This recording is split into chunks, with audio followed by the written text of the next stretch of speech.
தமிழக சட்டப்பேரவையில் கிளாம்பாக்கம் பேருந்து முனையம் குறித்து இன்று காரசார விவாதம் நடைபெற்றது. மேலும் எதிர்க்கட்சி துணைத் தலைவர் விவகாரம் குறித்து மறுபரிசீலனை செய்ய சபாநாயகருக்கு முதலமைச்சர் ஸ்டாலின் இன்று பரிந்துரை செய்துள்ளார். செய்தியாளர் பாஸ்கரன் வழங்கிய தகவல்கள் இவை. தமிழக சட்டப்பேரவை இன்று காலை கூடியதும் மறைந்த முன்னாள் எதிர்க்கட்சித் தலைவர் விஜயகாந்த், முன்னாள் ஆளுநர் ஃபாத்திமா பிவி உள்ளிட்டோருக்கு இரங்கல் தெரிவிக்கப்பட்டது. தொடர்ந்து கேள்வி நேரம் தொடங்கியதும் அதிமுக சட்டமன்ற உறுப்பினர் செங்கோட்டையன் அத்திக்கடவு அவிநாசி திட்டம் குறித்து கேள்வி எழுப்பினார்.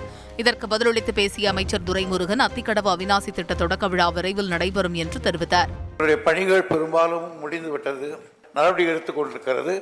விரைவில் இதை துவக்க விழாவை செய்யலாம். கிளாம்பாக்கம் பேருந்து முனையம் குறித்து முன்னாள் அமைச்சர் செல்லூர் ராஜு எழுப்பிய கேள்விக்கு போக்குவரத்து துறை அமைச்சர் சிவசங்கர் விளக்கமளித்தார். கிளாம்பாக்கத்திலிருந்து தென் மாவட்டங்களுக்கு எந்த பிரச்சனையும் இல்லாமல் மக்கள் சென்று கொண்டிருக்கின்றார்கள். பேருந்து வசதி இல்லைங்கிறதுல அது ஒரு மிக மிக தவறான கருத்து. தொடர்ந்து பேசிய அமைச்சர் சேகர் பாபு, கிளாம்பாக்கம் பேருந்து முனையம் 100% பயன்பாட்டிற்கு வந்துள்ளதாக தெரிவித்தார். கிளாம்பாக்கம் பேருந்து நிலையத்தை பொறுத்தளவில் 100% பயன்பாட்டிற்கு இன்றைக்கு எடுத்துக் கொள்ளப்பட்டிருக்கின்றன. தூங்குபவர்களை எழுப்பலாம், தூங்குபவர்களை போல நடிப்பவர்களை எழுப்ப முடியாது. தலைவர் கலைஞர் 100 பேருந்து நிலையம் என்று வைத்ததால் தான் இந்த அவதூறுகளை தொடர்ந்து மனமில்லாதவர்கள் பரப்பி வருகிறார்கள். இதையடுத்து எதிர்க்கட்சித் தலைவர் எடப்பாடி பழனிசாமிக்கும் அமைச்சர் சேகர் பாபுவுக்கும் இடையே காரசார விவாதம் நடைபெற்றது. சிறு சிறு பிரச்சனை இருப்பது நீங்களே அவையில பேசியிருக்கிறீங்க. அந்த சிறு சிறு பிரச்சனைகளையும் தீர்க்கப்பட்டு முழுமையாக பணி நிறைவு பெற்ற பிறகு இந்த பேருந்து நிலையத்தை திறக்கப்பட்டிருந்தா இந்த விவாதமே நடைபெற்றிருக்காது. அப்போது குறுக்கிட்ட முதலமைச்சர் ஸ்டாலின், பேருந்து நிலையத்தில் இருந்து பெரிய பிரச்சனைகளை எல்லாம் தீர்த்து வைத்துள்ளதாக தெரிவித்தார். சிறு சிறு பிரச்சனைகள் மட்டுமல்ல, பெரும் பெரும் பிரச்சனைகள் எல்லாம் இருந்தது.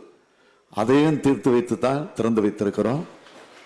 நீங்கள் சொல்லுகிற குறைகளை கூட நாங்கள் தீர்த்து வைக்க காத்திருக்கிறோம் என்றுதான் பெருந்தமையாக சொல்லியிருக்கிறார்.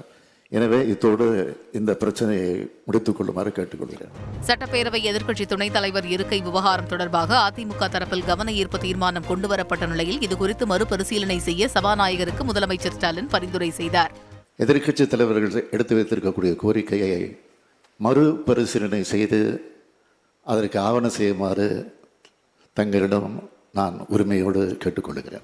இதனுடைய அவை குறிப்பில் இருந்து நீக்கப்பட்ட பகுதிகளை ஆளுநர் மாளிகை வெளியிட்ட விவகாரத்தில் ஆளுநருக்கு எதிராக காங்கிரஸ் எம்எல்ஏ செல்வ பெருந்தகை கொண்டு வந்த உரிமை மீறல் கடிதம் பரிசீலனையில் உள்ளதாக சபாநாயகர் அப்பாவு தெரிவித்துள்ளார்.